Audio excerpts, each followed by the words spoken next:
derechos laborales, que es el seguro social, que con el tiempo, dado todo lo que han vivido, se fue fortaleciendo, fueron haciendo más hincapié, y se fue estableciendo, se fue perfeccionando. Bueno, acá habíamos visto que eran las fases del estado de bienestar, donde habla de cómo arrancaba, de los años 1870 a 1925, y en el medio tenemos también ahí la crisis de 1930, y también hablamos de lo que estaba pasando en Alemania, que había perdido la Primera Guerra Mundial, y se hablaba también de los accidentes laborales, la invalidez, que se pueda cubrir esas necesidades que muchas personas estaban padeciendo. Cuando Alemania queda destruida en la Primera Guerra Mundial, fue la gran perdedora y estaba en una crisis muy grande, una crisis financiera que hizo quebrar los bancos, había mucha miseria, falta de alimentos, eh, frío, mal alimentados, muchas enfermedades, muchas muertes, y bueno, todo eso también se hizo sentir en el mundo, donde bueno, se decía que debía ayudar de alguna manera, el Estado debía intervenir para paliar esa problemática tan grande que estaban viviendo. Bueno, también acá tenemos que había una agitación política en ese tiempo, y en esta crisis que había aparecen distintos partidos políticos. Aparece el Partido Obrero Alemán, donde uno de sus miembros era Adolfo Hitler, y en 1921 Hitler convierte ese partido en el Partido Nacional Socialista Obrero Alemán, el nazi sería. Y en 1933 este presidente alemán nombra a Hitler como canciller de Alemania, y ahí es donde Hitler impone sus reformas. Y bueno, la muerte del presidente asume Hitler, ¿no? Esas eran cómo se fue asentando. Y el New Deal, que acá era un nuevo acuerdo que también armaba Estados Unidos, planteaba con el presidente de la época, que era Roosevelt, y hablaba de una situación delicada, de que había que intervenir económicamente, de que había que hacer obras públicas y subvenciones gratuitas, subvenciones en la agricultura, pero estas obras públicas en realidad lo que quería hacer era brindar trabajo a través de un plan del Estado de hacer una cierta cantidad de obras públicas. Contrataba muchísima gente, pagando a través de sus sueldos, y que ese sueldo la gente lo puede invertir, puede hacer consumos y empezar a girar esa rueda que estaba frenada. Todo esto siempre se interviene, ¿no? Siempre el Estado interviene con las obras públicas. El tema está que pueda llegar a todos y que contraten una gran cantidad de gente, que se trabaje y que estas obras públicas sean de buena calidad también, porque la idea es crecer y que se vaya avanzando, y que haya una protección social. También hablaba del compromiso sueco, que era de coopera el capital y el trabajo para generar un mayor crecimiento económico. Tenemos cómo se va dando en los distintos países, ¿no? El estado de bienestar va tomando distintas fuerzas por las distintas problemáticas. Ahí podemos ver al Reino Unido, en el siglo XX pasa a ser un estado liberal para ser uno de bienestar. Hay un movimiento obrero y se trata de ir buscando ayuda, aparece como un partido laborista que trata de defender los derechos de los trabajadores. Y se crea un sistema de pensiones para ancianos pobres y un seguro de enfermedad para obreros. En Alemania también, siempre con ayuda para los obreros, porque siempre existía un ejército de obreros trabajando con muy pocos derechos para ellos. Entonces se trata de equiparar esas diferencias. Y en Suecia, el estado de bienestar es de excelencia. Se cobran se pagan muchos impuestos, pero reciben muchísimos beneficios. El sistema de trabajo está en pleno empleo, no tienen problemas de desempleo. Hay un concepto grande de solidaridad. Distribuye el dinero y los recursos que tiene para que todas las personas puedan acceder a la educación y a una vida digna, para que se trate de vivir bien. Esto también lo escuchamos acá, no es que es algo distante. Lo que pasa que tiene que ver con el hacer también de las personas y cómo se redistribuye esto a través de tantos impuestos que pagamos, que vuelva otra vez, pero de buena calidad. Por ahí nosotros sí nos devuelven, pero no tiene buena calidad.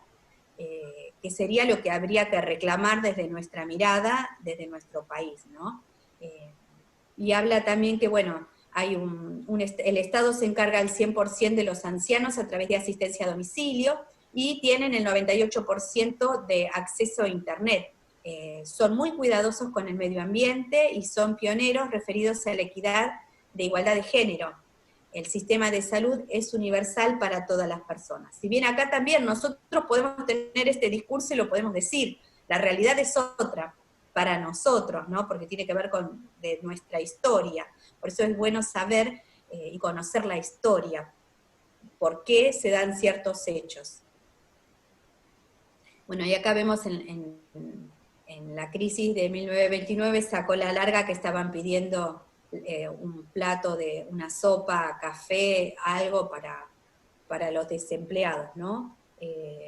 Y se trata de dar una asistencia social a los desempleados y la intervención estatal en la economía para estimular la demanda. Siempre la demanda, con obras públicas, entregando dinero, pagando los sueldos, que permitan, los salarios que permitan hacer girar la rueda de consumo. Y acá tenemos en Argentina también, se aplica este modelo, que tuvo gran desarrollo luego de la Gran Depresión. El Estado adquiere gran presencia tanto en la economía como en el proceso productivo, y se impulsaron distintas medidas, una extensión de cobertura del sistema previsional, que serían las jubilaciones, establecimiento de políticas habitacionales, construcciones de vivienda. Las viviendas que se hacían en ese momento eran de buena calidad, hoy en día siguen estando, se siguen vendiendo, las siguen usando, muy distintas a las que se hicieron con posterioridad, que en muchos casos tienen movimiento, por ahí durarán 5 o 10 años y se van, sus paredes se van rajando, tienen problemas de humedad, de cimiento, que esa es la queja que se hace, porque la política habitacional está buena, la persona va pagando durante una cantidad de años a través de una cuota pequeña, un aporte pequeño, pero que el día de mañana va a tener su casa.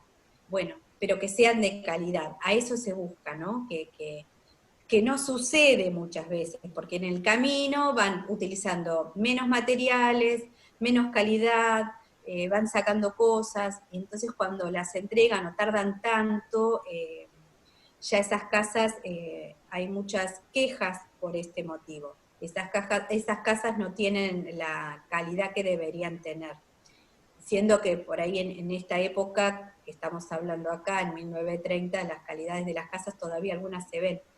Por ahí ustedes si andan por Castelar, por Ituzaingó, hay como barrios de casitas iguales que todavía siguen estando. Hoy en día si pasan las van a ver.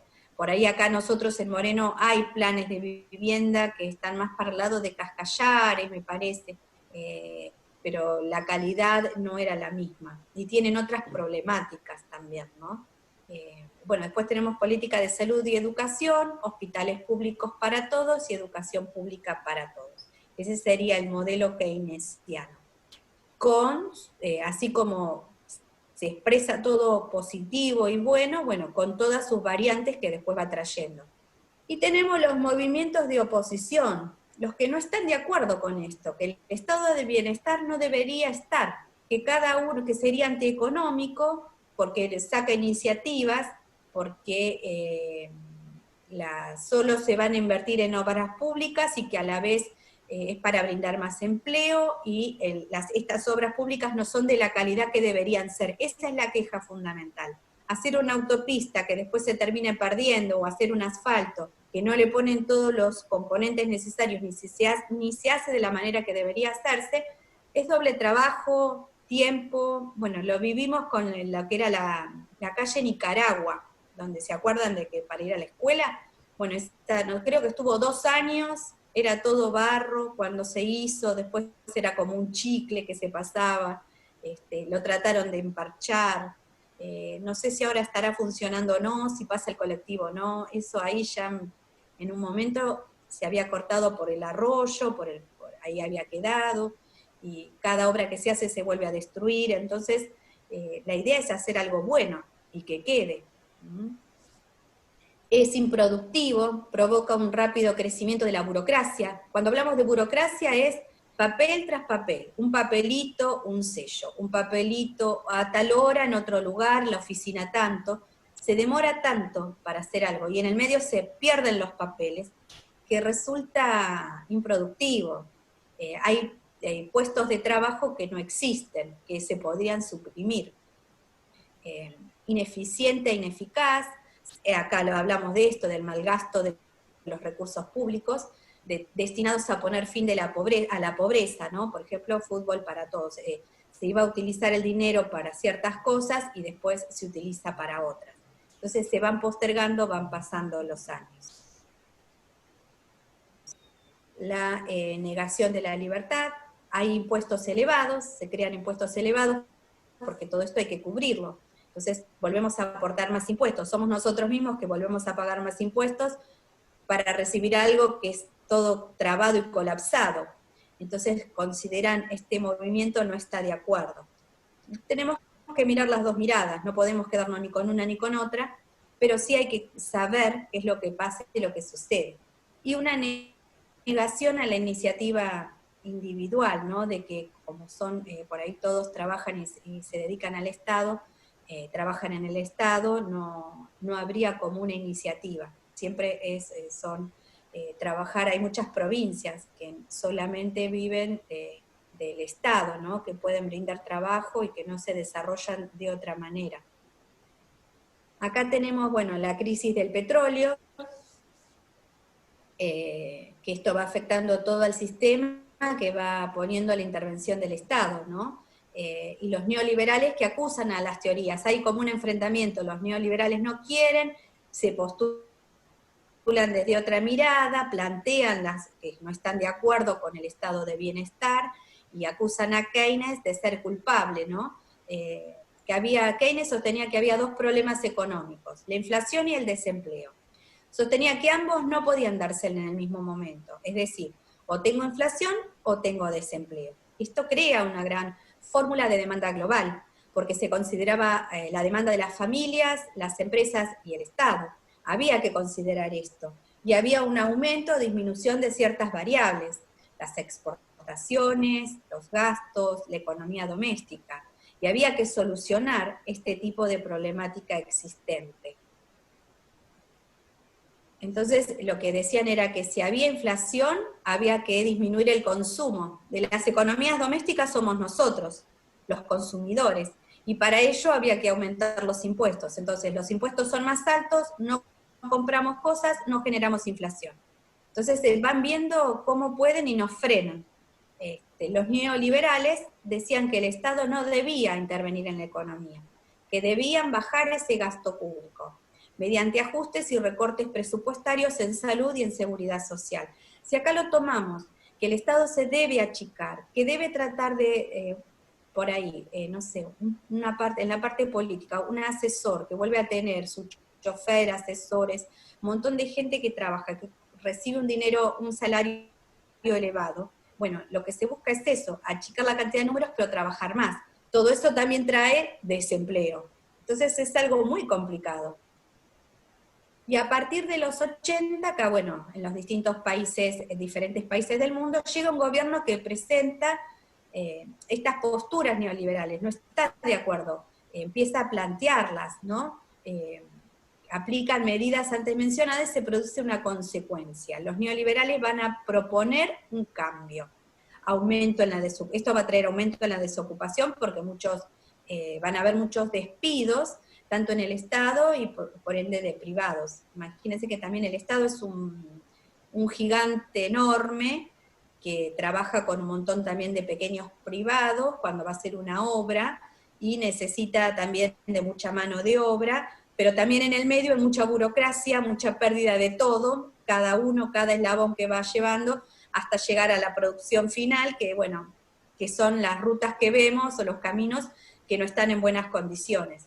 Lo ideal es hacer las cosas bien para que duren siempre, no cada 2 años volvemos a hablar de lo mismo, que es lo que generalmente pasa en nuestro país. Produce menos ventas, hay un deterioro también de las condiciones de trabajo, hay una aceptación de las nuevas condiciones laborales, se va a reacomodar esto, y van a haber privatizaciones en todas las áreas. También se desarmaron los sindicatos, porque también se veía que si bien los sindicatos defienden los derechos, los sindicatos eran como un gran poder, y que eran, que tenían, vivían económicamente muy bien, y no defendían tanto los derechos de los trabajadores. Eso es lo que se les reclama. En un momento sí formaron parte, y era una fuerza fundamental, y luchaban por los derechos de los trabajadores. Después pasaron a cobrar, bueno, a cada asalariado que se le descuenta una partecita de su salario para ayudar a estos sindicatos han recibido muchísimo dinero, y tienen que seguir manteniendo su nivel de ganancia, pero ya no defendían tanto los derechos de los trabajadores.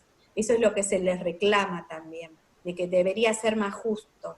Bueno, ¿cómo sería? Bueno, con algunos hacen distintas obras, hoteles, ahora no sé, clínicas, con el tema de hospitales, ayudar a las mutuales que aparecen con los sindicatos, que van a brindar una ayuda, bueno, cómo redistribuye todo eso que recauda el sindicato, que no se lo quede en el sindicato, en los bolsillos de los sindicalistas, sino que vuelva otra vez a los trabajadores. Eso es lo que se les reclama, aparte de defender los derechos, ¿no? Pero no lo hacen gratuitamente. Bueno, acá podemos ver cómo se mide el estado de bienestar, y se pueden hacer varios índices de la renta per cápita. ¿Cuánto es el Producto Bruto Interno de un país tomado desde un lugar hasta el otro, de principio de año al final? Todo lo que se hizo es la cantidad de bienes materiales y servicios producidos dividido por el número de habitantes de un país. Y ahí sería el Producto Bruto por cápita, por cada persona. Esto es en caso que van a obtener un mejor bienestar. Cuanto más sea la producción, mejor va a ser lo que se va a distribuir. No lo vemos nosotros monetariamente, lo vemos en obras que se deberían hacer, ¿no? ¿Cuáles son los otros indicadores? El desempleo. A mayor desempleo, mayor pobreza y marginalidad. Y también tenemos la distribución de la renta, que es lo que estábamos viendo recién, que no se distribuyen uniformemente. Y ahí se divide la brecha entre ricos y pobres. La cantidad de adultos que no son alfabetizados, y la cantidad de personas que no tienen agua potable. Eso también es importante. Y la cantidad de menores con bajo peso. Acá cuando hablamos de la cantidad de personas sin agua potable, en un momento había agua, uno podía consumir, tenía el pozo, el aljibe, el río, hacer el pozo en la casa, tener el agua de pozo, pero al ser tantos, somos tantos en una comunidad, que el agua se va contaminando también con los pozos ciegos, con las cloacas, con la falta de cloacas y los pozos que tiene cada casa. Ahí es cuando se mezclan las aguas y produce la contaminación. Por eso nosotros necesitamos del agua corriente, que ya está tratada para evitar eso, que trae distintas enfermedades, ¿no? Sobre todo para todos en general, pero a los niños a veces tiene que ver mucho con el agua contaminada. Bueno, acá terminaríamos de ver todo esto.